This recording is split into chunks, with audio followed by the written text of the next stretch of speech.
Alors, le message de la divinité est vraiment devenu un message qui n'a pas été beaucoup compris par beaucoup.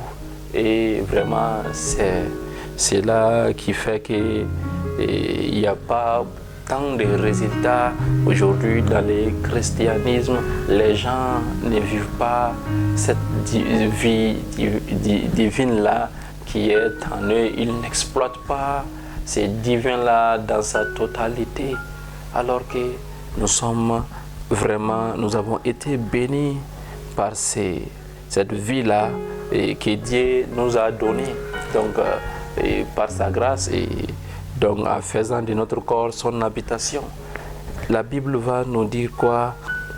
Et dans le livre de Romains 8, le verset 10, la Bible dit: et si Christ est en vous, le corps, il est vrai, est mort à cause du péché. Donc, suivez-moi bien. Si Christ est en vous, le corps, il est vrai, est mort à cause du péché. Donc, le corps là est mort à cause du péché. Donc, à cause de ces péchés adamiques là. Donc, et le corps est mort. Donc, mais qu'est-ce que la Bible va nous dire encore? La Bible ne s'arrête pas là, virgule. Mais l'esprit est vie à cause de la justice. Donc nous allons d'abord commencer avec notre esprit là. Donc à cause de la justice de Dieu, donc à cause de sa grâce, donc notre esprit est vie. Donc cette vie-là, la vie de Dieu est d'abord déposée dans notre esprit à cause de sa justice. Cela ne vient pas de notre œuvre. Non. Cela vient de notre foi en la grâce de Dieu. Donc, notre esprit vit. Donc, cette vie-là va commencer à se manifester dans notre esprit. Alléluia. N'est-ce pas merveilleux cela? La vie de Dieu va se manifester dans notre esprit. Donc, notre esprit devient vie. Et dans cette vie-là, il y a l'amour dedans, il y a la bonté, il y a la joie, il y a le bonheur, et il y a tout ce qu'il faut. Il y a les fruits de l'esprit régénéré. Cette vie-là, c'est la vie de Dieu.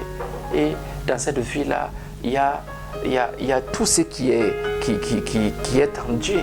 Donc, que ce soit sa santé, que ce soit sa sagesse, que ce soit son intelligence, et tout ce qui se trouve en Dieu se trouve dans sa vie. Donc, cette vie-là est déposée dans notre esprit.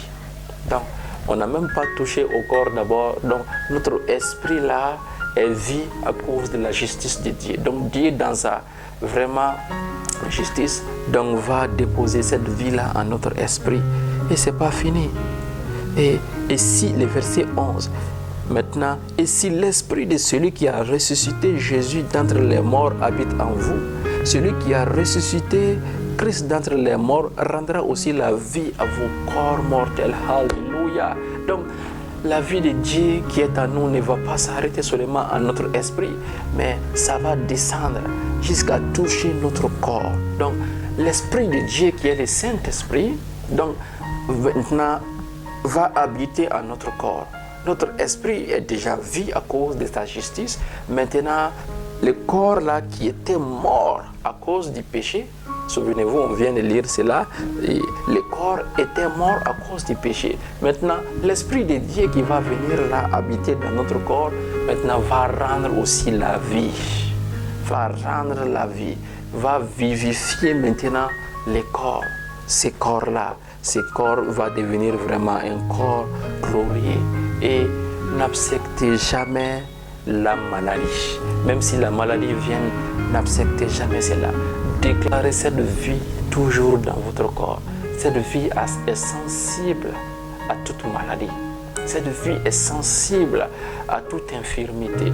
La vie que Dieu a déposée en vous. Votre esprit est vie et votre corps maintenant reçoit la vie par le Saint-Esprit qui est en vous. Ce n'est pas quelque chose qui se fera, mais c'est quelque chose qui est déjà là. Donc, n'acceptez pas les infirmités. N'acceptez rien qui n'est pas en Dieu et agir en vous. La Bible dit, ne laissez aucune place à Satan. Cela veut dire que c'est votre droit de lui donner un accès ou de lui refuser tout accès. parce qu'il n'a rien à vous. Votre corps maintenant est vraiment ce corps de vie-là où la vie de Dieu règne. Votre esprit est vie et votre corps maintenant devient vie à cause du Saint-Esprit qui est en vous. Cette vie-là, c'est la vie de Dieu. La mort ne peut régner sur cette vie, ni les péchés, ni la maladie. Donc, déclarez toujours cette vie-là et ayez cette conscience toujours en vous que vous avez cette vie de Dieu. Vous avez la nature de Dieu. Vous avez la vie de Dieu et vous pouvez vivre comme Dieu et manifester le même caractère que Dieu. Parce que c'est ce que Christ a fait. C'est bel et bien une réalité. Et commencez à manifester cela à partir de maintenant. Vous savez, tant de chrétiens vivent vraiment dans l'échec parce qu'ils n'ont pas compris ces réalités. La Bible dit que mon peuple périt par manque de connaissance. C'est juste la connaissance et vraiment qu'ils leur manquent. Ils n'ont pas eu la révélation de ce qu'ils sont, de ce que Dieu a fait pour eux. Oui, vous êtes ces saints des saints-là, ces sanctuaires glorieux. Donc, n'acceptez rien de mal se produire ou se manifester ou dominer sur vous parce que vous avez la vie de Dieu. Déclarez ceci. Dites, j'ai la vie de Dieu. Dites, mon esprit est vie à cause de la justice. Dites, je suis la justice de Dieu en Christ Jésus. Ne minimisez jamais ces confessions-là. Car en déclarant cela, les choses-là que Dieu a apportées en vous, ces choses-là deviennent réelles. Plus vous les déclarez, plus ces choses deviennent vivantes en vous et plus ces choses-là deviennent réelles en vous. Et vous manifestez ces choses-là. Donc, vous allez mener une vie hors des maladies, une vie hors des mauvaises œuvres, une vie de l'esprit, une vie où l'esprit domine tout. Cette vie de l'esprit là. Donc vous allez vivre dans cette vie d'esprit, cette vie divine. Donc commencez à déclarer cela. Ayez d'abord ces choses-là en votre conscience. Car si vraiment vous n'avez pas la compréhension de ces choses-là, ça va être difficile pour vous de vivre dans ces choses-là. Donc je vous ai donné ces passages-là afin que vous soyez vraiment sûr et que vous ayez vraiment la connaissance de ces choses-là et que vous viviez dans ces choses-là. Toutes ces choses-là sont votre partage et vivez-les maintenant en conséquence et réjouissez-vous de cette vie divine qui se trouve en vous et soyez plus que vainqueurs dans le nom de Jésus-Christ. Amen.